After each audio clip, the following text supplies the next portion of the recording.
Everyone, আজকে আমি ডিমের একটা রেসিপি দেখাবো। ডিমের কারি।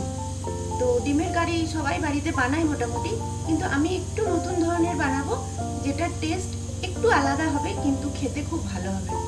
এটাও কিন্তু ভাত দিয়ে, রুটি দিয়ে, মাঝে মাঝে মুখ চেঞ্জের জন্য খুব ভালোভাবে কিন্তু এটা খাওয়া যেতে পারে। একটা বেশ খুব সিম্পল বানাবো, কিন্তু খেতে বেশ চটপটা হবে। তো প্রথমে যেটা লাগবে দেখিয়ে দিই, সেটা হলো 3টে ডিম আমি সেদ্ধ করে রেখেছি। আর লাগবে হচ্ছে এরকম পাতলা পাতলা পেঁয়াজ লম্বা লম্বা করে কুচিয়ে, কয়েকটা কাঁচা লঙ্কা চিড়ে রেখেছি। আর লাগবে হচ্ছে মিক্সিতে পেস্ট করে রেখেছি টমেটো, একটা 3টে ডিমে মোটামুটি একটা মিডিয়াম সাইজের টমেটো আমি পেস্ট করে রেখে দিয়েছি। এটা লাগবে। আর যেটা লাগছে সেটা হলো জিরে আর আদার একটা পেস্ট বানিয়ে রেখেছি। এটা খুব বেশি লাগবে না, মোটামুটি। আমি কিন্তু রসুন দিইনি, রসুনটা কিন্তু আমি বাদ দিয়েছি, তাতে কিন্তু টেস্টটা পুরো আলাদা আসবে। তো এবার যেটা করব, কড়াইতে আমি প্রথমেই ডিমগুলো ভালো করে ভেজে নেব। তো কড়াইটা চাপিয়ে আমি এবার তেল দেব। কড়াইতে আমি খানিকটা তেল দিয়ে ডিমগুলো প্রথমে লাল লাল করে নুন হলুদ দিয়ে ভেজে নেব। খানিকটা তেল দিলাম।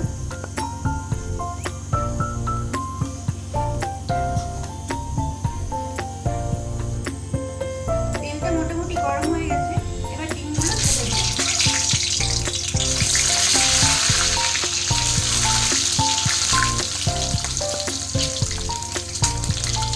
ডিমের উপরে একটু নুন আর হলুদ ছড়িয়ে দিলাম, যাতে ডিমটা ভেতরে নুন আর হলুদটা ভালো করে ঢুকতে পারে।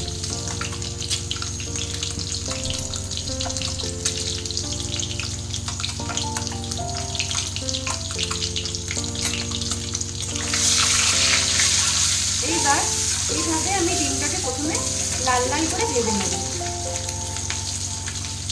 গ্যাসটা মোটামুটি মিডিয়াম আঁচে রেখে 6-7 মিনিট একটু ডিমটা ভাজতে সময় লাগবে। তো এইভাবে আমি ডিমটাকে একটু লাল লাল করে ভেজে নেব।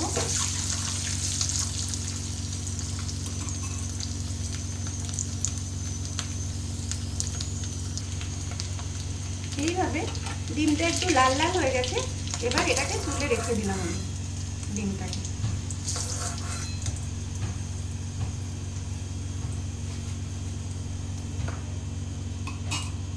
এবার আমি আরেকটু তেল দিচ্ছি, যেহেতু একটু পেঁয়াজটা বেশি আছে সেই জন্য, আর সামান্য, খুব বেশি না, একটু তেল আমার লাগবে, তো দিয়ে দিলাম।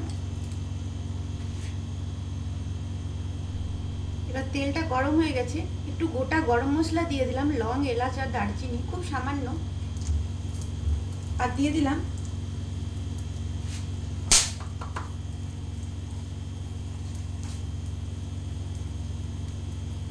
একটু গোটা জিরে।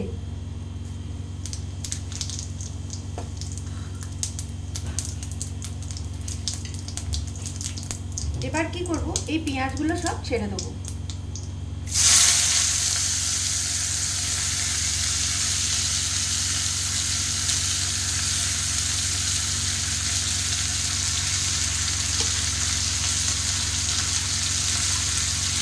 পেঁয়াজগুলো একদম ব্রাউন কালারে থাকবে।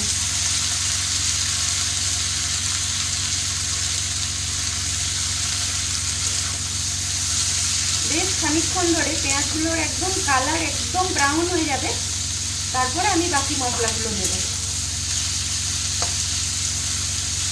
এইটা একটু টাইম লাগে পেঁয়াজগুলো ঠিক করে ভাজতে।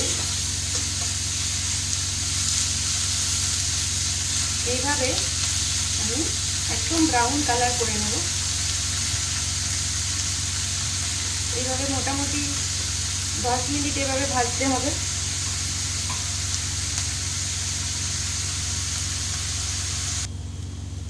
পেঁয়াজটা দেখা যাচ্ছে, পেঁয়াজের কালারটা যখন একদম এরকম ব্রাউন হয়ে যাবে, তখন আমি খুব সামান্য একটু চিনি দিয়ে দেবো, যাতে একটা ব্যালেন্স হয়, নুন আর চিনির একটা ব্যালেন্স হতে হয়। এইবার দিয়ে দেবো আদা জিরে বাটাটা। আদা জিরে বাটা, এটা কিন্তু রসুন নেই, রসুন কিন্তু বাদ আছে, তো সেই কারণে একটা অন্য টেস্ট আসবে। তো আদা জিরে বাটাটা এবার আমি দিয়ে দেবো।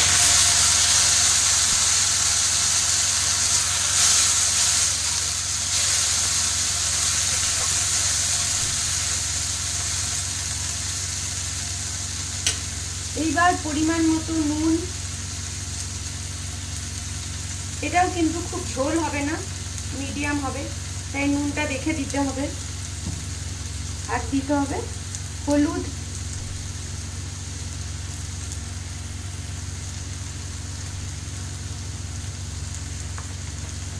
আর দিতে হবে কাশ্মীরি মির্চ পাউডার, একটু দেব কালারের জন্যে।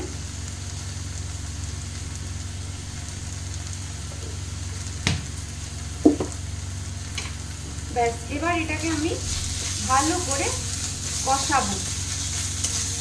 এটা যখন কষানো হবে তখনই কিন্তু আমি ওই টমেটোর পেস্টটা ছাড়বো। তো এটাও 5 মিনিট এভাবে আমি কষিয়ে নেব। এবার মশলাটা ভাজতে ভাজতে যদি খুব শুকিয়ে যায় তাহলে সামান্য পরিমাণ জল ছিটিয়ে এটা কিন্তু ভাজা যেতে পারে, যাতে পুড়ে না যায়। খুব সামান্য জল ছিটিয়ে কিন্তু এটাকে লাল লাল করে একদম কষিয়ে নিতে হবে।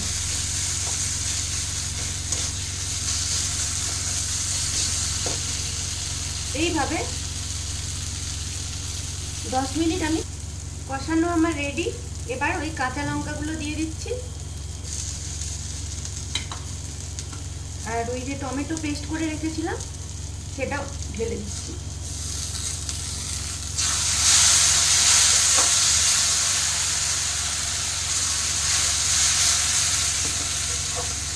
এইভাবে আবার টমেটো দিয়েও 10 মিনিট মতো কষতে হবে, যাতে টমেটোটার কাঁচা গন্ধটা চলে গিয়ে একটা ভাজা ভাজা হয়ে যায়।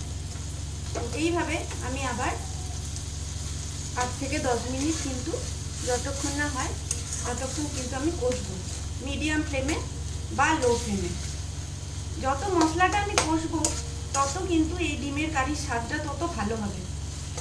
তো এইটাকে আমি বেশ কিছুক্ষণ এবার নাড়িয়ে নাড়িয়ে এভাবে কষাবো।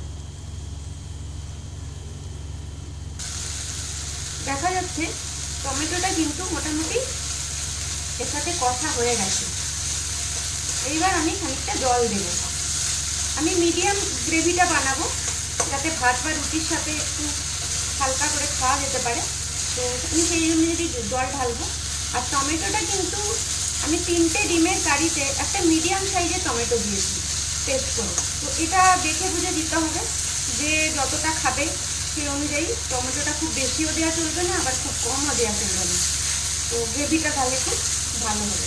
তো টমেটোটাও কষা হয়ে গেছে দেখতে পাচ্ছি। এবার আমি একটু জল দেব।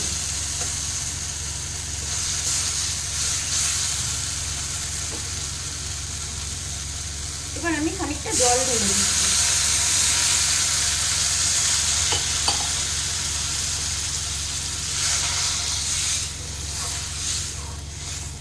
জল দিয়ে এটা কিছুক্ষণ আমি ফোটাবো।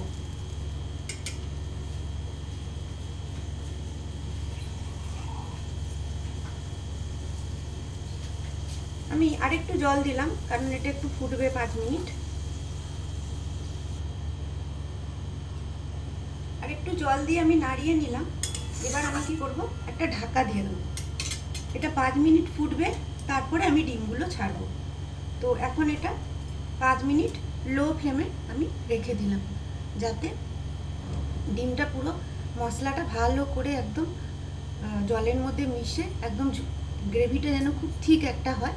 তো সেই অনুযায়ী সেই জন্য আমি এটাকে কিন্তু 5 মিনিট ঢাকা দিয়ে একটু ভালো করে রেখে দেবো।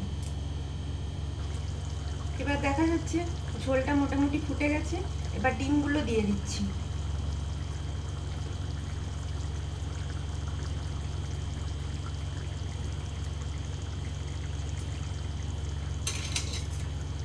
ডিমগুলো দিয়ে খানিকক্ষণ ফোটাবো। আর এর মধ্যে একটু গরম মশলা দেবো সানরাইজের, আর একটু কস্তুরি মেথি দেবো, যাতে একটা খুব ভালো গন্ধ আসে।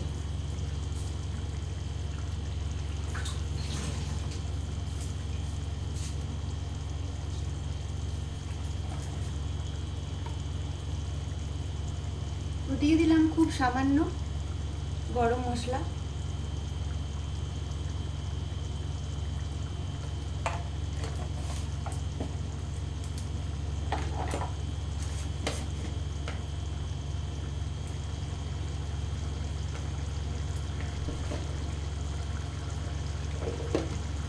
আর দিয়ে দিচ্ছি সামান্য একটু কস্তুরি মেথি। এবার এটা একটু ফোটাবো, একটু ঘন ঘন করব, তারপরে এটা কিন্তু একটা খুব সুন্দর একটা গন্ধ আসে। আর যেহেতু রসুন দিইনি সেজন্য এই খেতে একটা অন্যরকম স্বাদ হয়। এটা প্রত্যেকে একবার ট্রাই করে দেখবেন।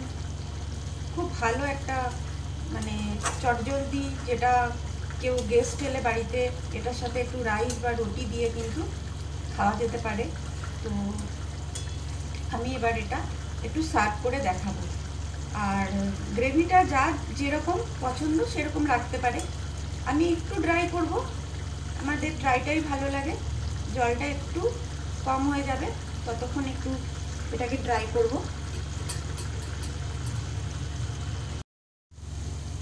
তো আমি জাস্ট গ্রেভিটা এরকম রেখেছি, এইভাবে আমি কিন্তু বানিয়ে নিলাম। এবার আমি একটু সার্ভ করে দেখাচ্ছি। এটা কিন্তু এরকম সার্ভ করলে এরকম জাস্ট হবে।